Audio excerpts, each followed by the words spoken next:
గా నేర్చుకోవాలా? అప్టాక్స్ తో మా ఉచిత లైవ్ వెబినార్లలో చేరండి. ఆల్గో ట్రేడింగ్ కేవలం ₹10 బ్రోకరేజీ అందుబాటులో ఉంది. ఇప్పుడే అకౌంట్ ఓపెన్ చేయండి.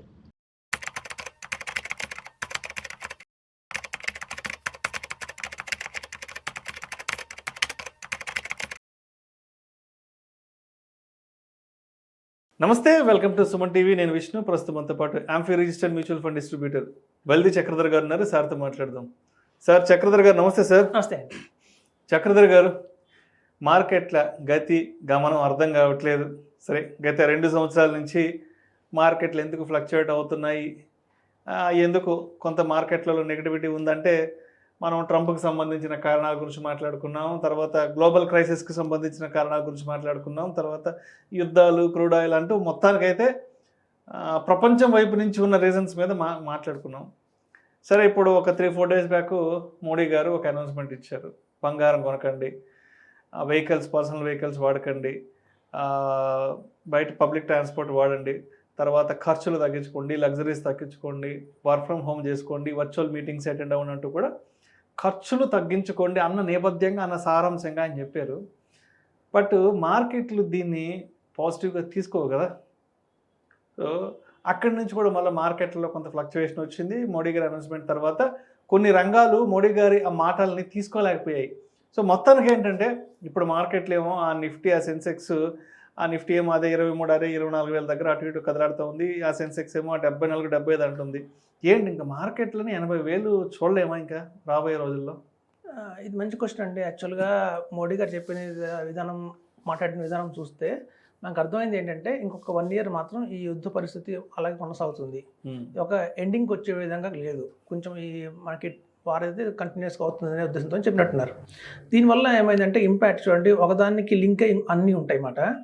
మేజర్గా ఏంటంటే ఈ క్రూడ్ ఆయిల్ బాగా పెరగడం వల్ల, ఈ యుద్ధం వల్ల క్రూడ్ ఆయిల్ మేజర్గా మనకి ఆ సౌదీ, ఈస్ట్ ఏషియాలో జరుగుతున్న యుద్ధం వల్ల మేజర్గా ప్రాబ్లం వచ్చేది క్రూడ్ ఆయిల్కే.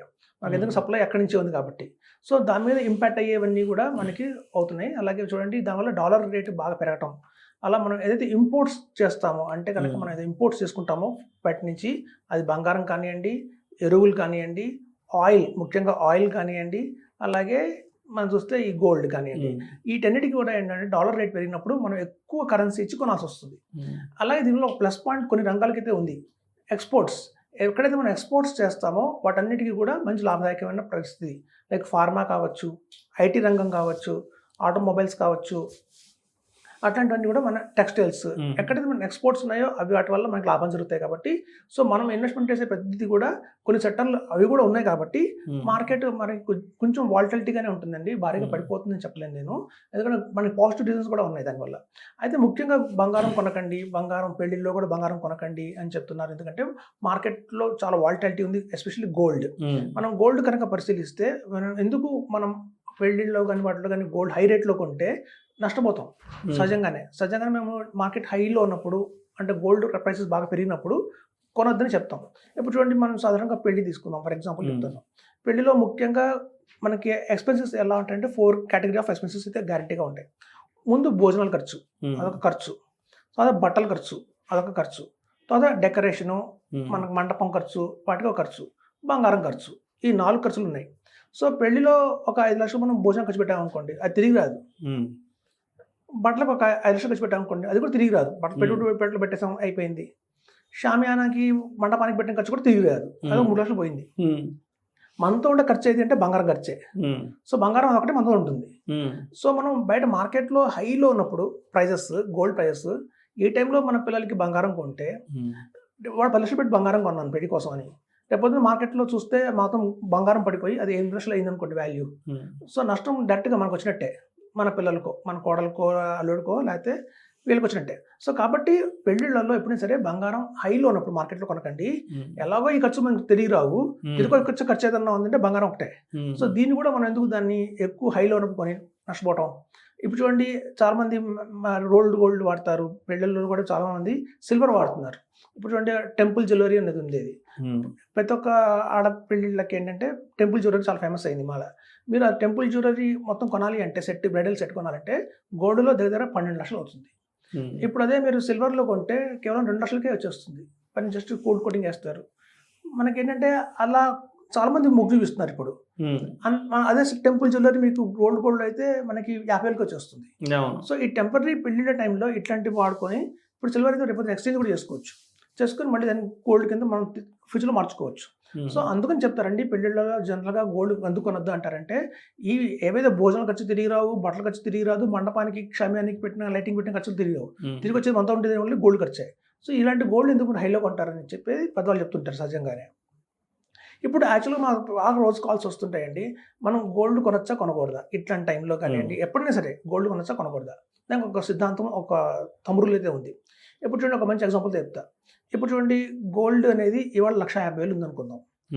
నెక్స్ట్ వచ్చే సంవత్సరానికి అది ఒక 10% పెరిగి 1,65,000 అయిందనుకోండి, అది జెన్యూన్ గ్రోత్, అది మంచి గ్రోతే. సో దాని ప్రకారం మనం ఏం చేస్తామంటే గోల్డ్ని కొనిపెట్టుకోవచ్చు.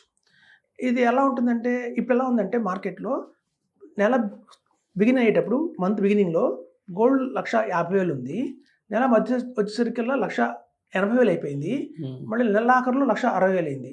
ఒక నెలలోనే హైకి వెళ్ళిపోయింది, మళ్ళీ పీక్ వచ్చేసింది. ఇది జెన్యూన్ కాదు. ఇప్పుడు చూడండి సాధారణంగా మన చిన్నతనంలో వేసవి కాలంలో సాయంత్రం కరెంట్ తీసేసేవాడు. ఊళ్ళల్లో కూడా మీకు ఏంటంటే సాయంత్రం కరెంట్ అందరూ వాడతారు, ఫ్యాన్లు తిప్పుతారు, ఏసీలు తిప్పుతారు, కాబట్టి కరెంట్ కన్సంప్షన్ చాలా స్కేర్సిటీ ఉంటుంది.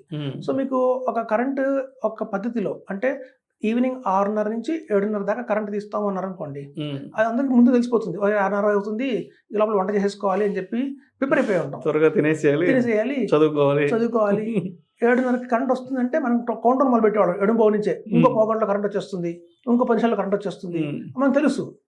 కానీ ఇంకో విధంగా కరెంట్ పోతుంది. ఎలా అంటే మన వీధి చివర ట్రాన్స్ఫార్మర్ ఉంటుంది, ఆ ట్రాన్స్ఫార్మర్ మీద రిపేర్లు జరుగుతున్నాయి అనుకోండి, కరెంట్ పోతుంది వస్తుంది, కరెంట్ పోతుంది వస్తుంది. ఆ రిపేర్ అయ్యేంత ఒక టైము అంతే, ఒక అరగంటలోనే 4 సార్లు కరెంట్ పోతుంది, 4 సార్లు కరెంట్ వస్తుంది. అలా ఉంటే మనం ఏం చేస్తామంటే జనరల్గా ఇంట్లో టీవీ ఆపేస్తాం, ఫ్రిడ్జ్ ఆపేస్తాం, ఏసీలోంచి ప్లగ్ బయట తీసిస్తాం, ఎందుకంటే ఫ్లక్చుయేషన్స్ వల్ల డ్యామేజ్ అవుతాయి కాబట్టి, షార్ట్ సర్క్యూట్ అవుతాయి కాబట్టి.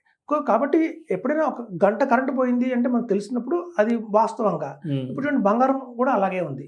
మనకి ఇవాళ 1,50,000 ఉన్న బంగారం రేపు పొద్దున్న 1,65,000 అవుతుంది ఒక 1 year తర్వాత అనుకుంటే అది జెన్యూన్. కానీ ఇప్పుడు అలా లేదు, మనకు వారం రోజుల్లోనే ఫ్లక్చుయేషన్స్ బాగా వస్తున్నాయి. సో ఇట్లాంటి టైంలో అందరూ ఏం చేస్తారంటే 1,50,000 ఉన్న బంగారం 1,80,000 అవ్వగానే అది 2 లక్షలు అవుతుందేమో, 3 లక్షలు అవుతుందేమో అని చెప్పి ఉన్న ఫిక్స్డ్ డిపాజిట్ని తీసేస్తున్నారు, 10 లక్షలు మ్యూచువల్ ఫండ్స్ నమ్మేసుకుంటున్నారు. అలాగే చూస్తే మనకి చిట్ ఫండ్స్ ముందు పాడేస్తున్నారు, పాడేసి వాటితో ఆ గోల్డ్ కొనేస్తున్నారు.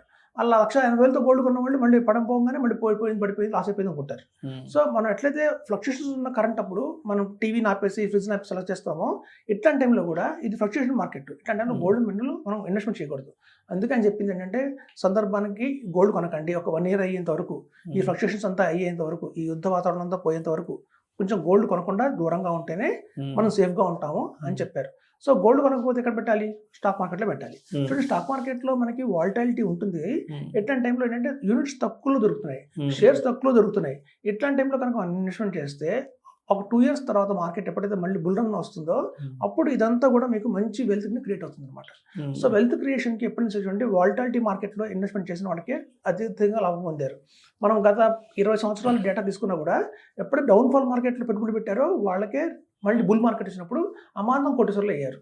సో కాబట్టి ఇది ఒక మనం ప్లస్ పాయింట్గా తీసుకోవాలండి. స్టాక్ మార్కెట్లో అయితే ఇన్వెస్ట్మెంట్ చేస్తున్నారో ఓకే, నేను లాంగ్ టర్మ్లో ఒక 15 సంవత్సరాలు కోటీశ్వరులు అయ్యే మ్యూచువల్ ఫండ్స్లో కాకుండా షార్ట్ టర్మ్లోనే కోటీశ్వరులు అయ్యే పిఎంఎస్ కానివ్వండి, ఏఎఫ్ కానివ్వండి, ఎస్ఎఫ్ కానివ్వండి, ఇవన్నీ మంచి ఇన్వెస్ట్మెంట్సే. ఇట్లాంటి టైంలో ఇట్లాంటి ఇన్వెస్ట్మెంట్ చేసుకుంటే మాత్రం వితిన్ 3-4 years మార్కెట్ అంతా సెట్ అయ్యి బుల్ రన్ వస్తుంది. అప్పుడు ఆ మాత్రం మంచి రిటర్న్స్ అయితే తెచ్చుకోవచ్చు. ఇంకోటి పొదుపు గురించి మాట్లాడారు. మీరు అనవసరంగా ఖర్చు పెట్టకండి అంటే ఇన్ఫ్లేషన్ బాగా పెరిగిపోతుంది అర్థం. ఇన్ఫ్లేషన్ ఎందుకు పెరుగుతుంది అంటే ఇప్పుడు చూడండి ఆయిల్ మొత్తం మనకి పెట్రోల్ డీజిల్ బాగా పెరుగుతున్నాయి కాబట్టి ఇప్పుడు చూడండి సపోజ్ ఒక సాధారణ కుటుంబంలో 1,000 రూపాయలు జీతం వచ్చింది అనుకుందాం, ఫర్ ఎగ్జాంపుల్ చెప్తున్నాను. ఆ 1,000 రూపాయల్లో మనకి 400-500 రూపాయలు ఇంటికే ఖర్చు అవుతుంది. పిల్లల చదువులు కానీ, ఇంటి అద్దె కానివ్వండి, ఈఎంఐ కానివ్వండి, ఏదన్నా. సో మిగిలిన ఇంకొక 200 రూపాయలు మన భోజనం ఖర్చు, 200 రూపాయలు ఎంటర్టైన్మెంట్ ఖర్చు అనుకుందాం. ఇప్పుడు ఏమైందంటే ఈ ఇన్ఫ్లేషన్ పెరగడం వల్ల ఈ భోజనం ఖర్చు పెరిగిపోతుంది అందరికీ కూడా. ఇప్పుడు చూడండి పంట పండేది ఎక్కడంటే పల్లెటూరులో పండుతుంది. పల్లెటూరులో వడ్లు ఇవ్వాలి, అది టౌన్కి వచ్చి రైస్ మిల్లులో రైస్గా మారాలి, అది మళ్ళీ సిటీకి రావాలి, సిటీ నుంచి సూపర్ మార్కెట్ రావాలి, సూపర్ మార్కెట్ నుంచి 90 రావాలి. మొత్తం ట్రాన్స్పోర్టేషనే. విలేజ్ నుంచి ట్రాన్స్పోర్టేషన్ టౌన్కి, టౌన్ నుంచి సిటీకి ట్రాన్స్పోర్టేషన్, సిటీ నుంచి సూపర్ మార్కెట్కి ట్రాన్స్పోర్టేషన్, సూపర్ మార్కెట్ నుంచి 90 ట్రాన్స్పోర్ట్. మనం చూస్తే వెనకాల ఏముందంటే మొత్తం ట్రాన్స్పోర్టేషనే ఉంది, దానికి కావాల్సిన పెట్రోలే. పెట్రోల్ పెరిగింది అనుకోండి, అమాంతం ఇవాళ ఉన్న రైస్ కిలో 50 రూపాయలు కావచ్చు, అది రేపు 70 రూపాయలు అయిపోతుంది. కందిపప్పు అయినా అంతే, ఆయిల్స్ అయినా అంతే. అన్ని మనం తింటే వంటలు చూసుకున్నా, లేదా కూరగాయలు చూసుకున్నా, పళ్ళు చూసుకున్నా, అవన్నీ పండేవి పల్లెటూళ్ళలో పడుతాయి. సిటీకి రావాలంటే మొత్తం ట్రాన్స్పోర్టేషనే. సో మొత్తం పెట్రోల్ మీద ఆధారపడి ఉంది. సో మనకి రేపొద్దున భోజనం ఖర్చు మనం 200 కాస్త 400 అయిపోయింది అనుకోండి, మన ఎంటర్టైన్మెంట్ మీద ఖర్చు పెట్టలేము ఇంకా. సో అందుకని చెప్పింది ఏంటంటే, ఇలా ఆడంబరాలకు పోకండి. ఇప్పుడు చూడండి, ఒక టైంలో నా చిన్నతనంలో బాగా గుర్తు, బట్టలు ఎప్పుడు కొనుక్కున్నాము అంటే పుట్టినరోజుకి బట్టలు కొనుక్కున్నాము.